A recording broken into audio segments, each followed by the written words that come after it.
नमस्कार सभी को। तो जैसा कि आप सभी जानते हैं 11वीं क्लास आपका चैप्टर चल रहा है फिजिक्स में, जिसका नाम है यूनिट्स एंड डायमेंशन।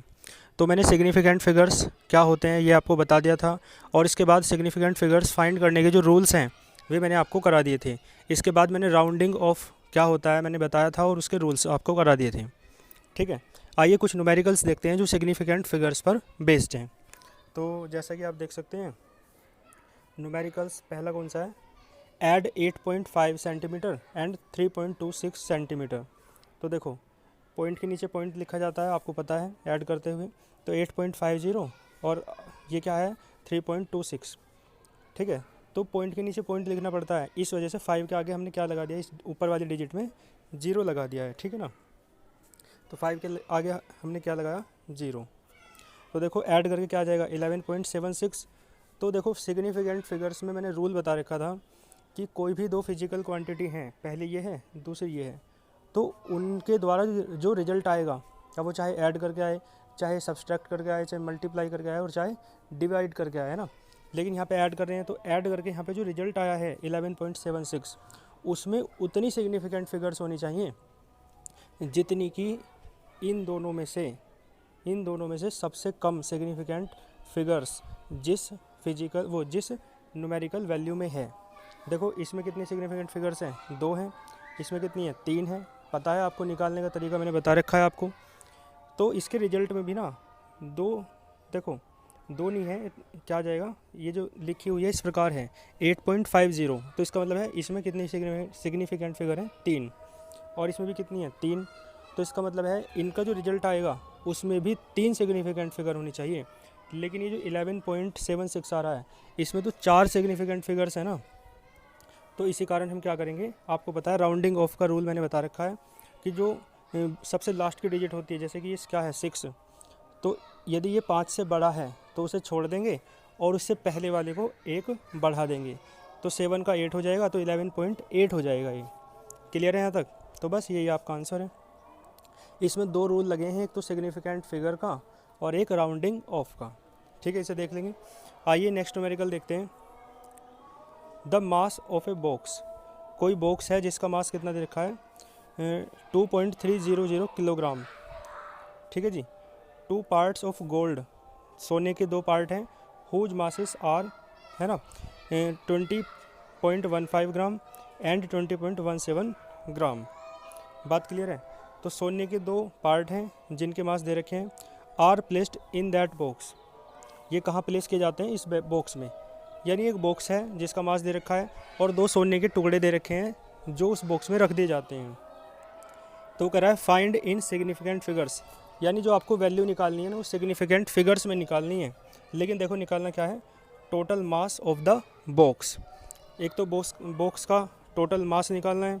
तो देखो बॉक्स का टोटल मास अब क्या हो जाएगा भाई, सोने के जो टुकड़े थे ना वे भी बॉक्स में रख दिए, तो तीनों को ऐड कर देंगे, मतलब सम्स, है ना। तो देखो तीनों को ऐड करेंगे, ये क्या है, देखो ऊपर वाला सबसे वो है, तो आप समझ रहे हैं जो ऊपर वाला है 2.30000, ये क्या है, बॉक्स का मास है।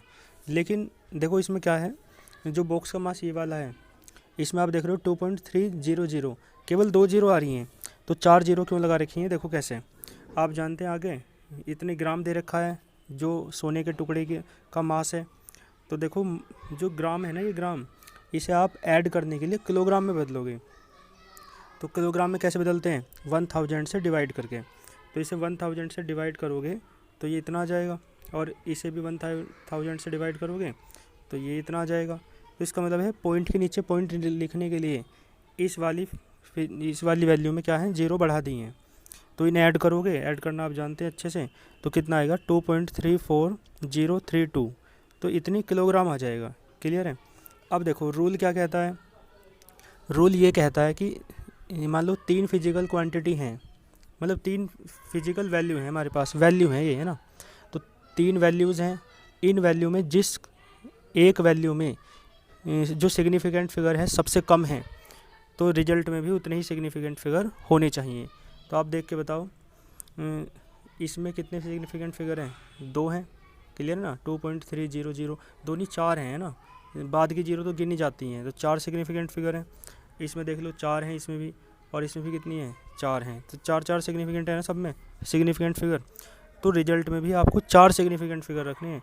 और जो अब जो रिजल्ट आ रहा है,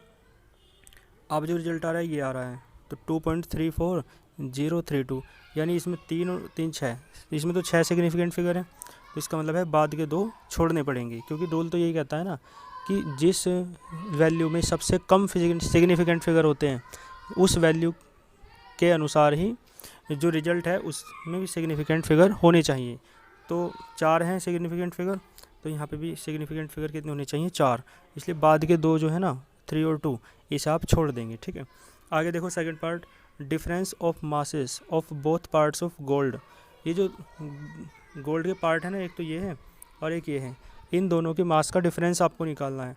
तो ये तो बहुत आसान है ना, ज़्यादा वाले में से कम वाला डिफरेंस करो, माइनस करो, तो कितना आ जाएगा 0.02 ग्राम, ठीक है। बहुत आसान था, इसमें कोई सिग्निफिकेंट फिगर वाली बात नहीं है, क्योंकि वो कह रहा है केवल डिफरेंस बता दो। आगे देखो फिर नेक्स्ट, आगे देखो ये है 3.9 इंटू 10⁵ मिलीग्राम। इसमें से माइनस करना है 2.6 इंटू 10⁴ मिलीग्राम। तो देखो पहले जो है ना पावर सेम करनी पड़ती हैं, तो इसलिए आप नीचे वाली जो क्वांटिटी है इसमें 10 की मल्टीप्लाई कर दो। अब 10 से डिवाइड कर दिया, तो 10 से डिवाइड करोगे तो 0. कितना हो जाएगा 26, और 10 से मल्टीप्लाई किया तो 10⁵ हो जाएगी। साइड में 5 है, पावर दिख नहीं रही, लिख लेना आप। तो देखो अब माइनस करोगे तो यानी जब पावर सेम हो गई, ऊपर वाले में से नीचे वाली ये वाली फिजिकल क्वांटिटी माइनस कर दो, तो माइनस करके कितना जाएगा 3.64 इंटू 10⁵। क्लियर है। लेकिन रूल क्या कहता है कि यहाँ पे देखिए कितनी है सिग्निफिकेंट फिगर, 2, यहाँ पे भी कितनी है 2, है ना। तो जो रिजल्ट आएगा ना उसमें भी 2 ही होनी चाहिए, है ना, यानी सिग्निफिकेंट फिगर। लेकिन जो रिजल्ट यहाँ पे आ रहा है उसमें तो 3 है, 3.64, तो यानी 3 भी है, 6 भी है, 4 भी है, तो 3 सिग्निफिकेंट फिगर है ना। तो यहाँ पे लास्ट वाले 4 को छोड़ देते हैं। आपको पता है राउंडिंग ऑफ का रूल, लास्ट वाली डिजिट जो है 5 से छोटी है, तो इसे छोड़ देने पर कोई भी फ़र्क नहीं पड़ेगा। तो आंसर कितना जाएगा 3.6, ठीक है, इंटू 10⁵। इसके बाद देखते हैं नेक्स्ट। देखो इसमें लेंथ दे रखी है ना, ब्रेथ दे रखी है, हाइट की जगह थिकनेस दे रखी है। क्लियर है। तो ये सब चीज़ें दे रखी हैं, कोई दिक्कत वाली बात नहीं है। उसने क्या कहा, वॉल्यूम बताओ जी, वॉल्यूम। तो आप जानते हैं वॉल्यूम का formula L into B into H होता है, लेकिन H की जगह T है। तो देखो ये पूरा नहीं हो रहा न्यूमेरिकल, इसे कर लेना। L की वैल्यू पुट कर रखी है इन्होंने, मल्टीप्लाई करनी पड़ेगी आपको, B की वैल्यू पुट करनी पड़ेगी, और मल्टीप्लाई करके 2.01 थिकनेस की वैल्यू पुट करनी पड़ेगी। तीनों की कैलकुलेशन करके इन्हीं रूल्स के अकॉर्डिंग आपको ये घर से करना है, अन्यथा मैं इसे करा दूँगा। आंसर लिखा हुआ है, ये आ जाएगा, ठीक है। तो यहाँ तक आप कर लेंगे, कोई प्रॉब्लम हो तो आप बता देना, ठीक है ना। तो फिर नेक्स्ट वीडियो मिलते हैं। All the very best.